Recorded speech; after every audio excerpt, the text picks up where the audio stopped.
Dans nos petites localités méridionales, il est un usage bien établi, lorsqu'il s'agit de construire un bâtiment ou d'en réparer un autre, est organisée une enchère au moins-disant afin d'épargner la caisse communautaire.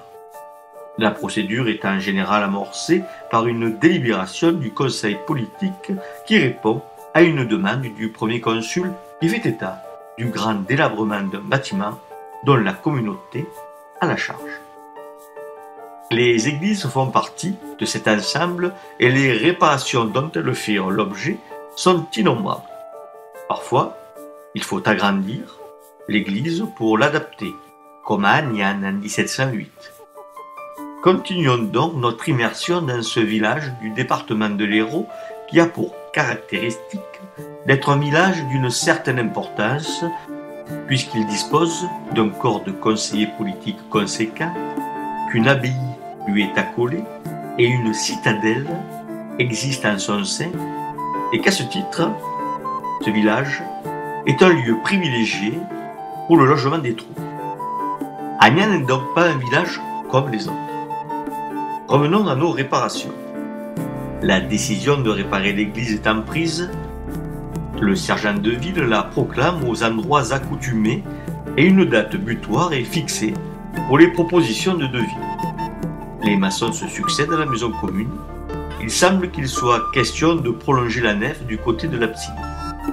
Tel maçon propose de la prolonger de 2 cannes et demie, c'est-à-dire de 5 mètres, et de la couvrir, comme indiqué dans l'offre, d'une voûte d'arête.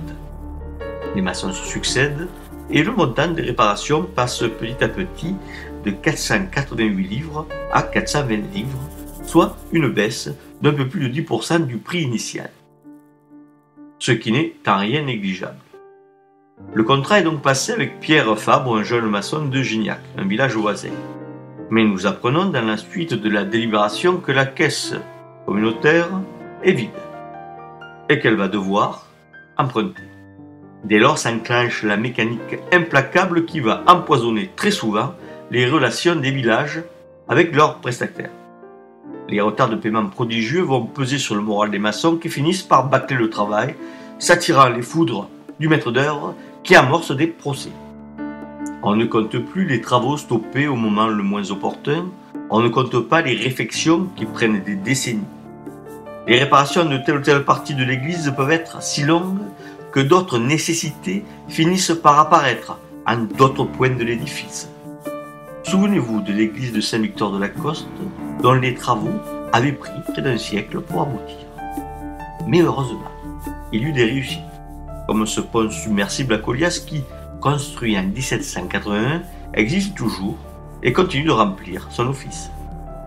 Concernant le village d'Agnan, nos recherches ultérieures nous permettront peut-être d'en savoir plus sur ces travaux et sur l'histoire générale de l'église paroissiale d'Agnan.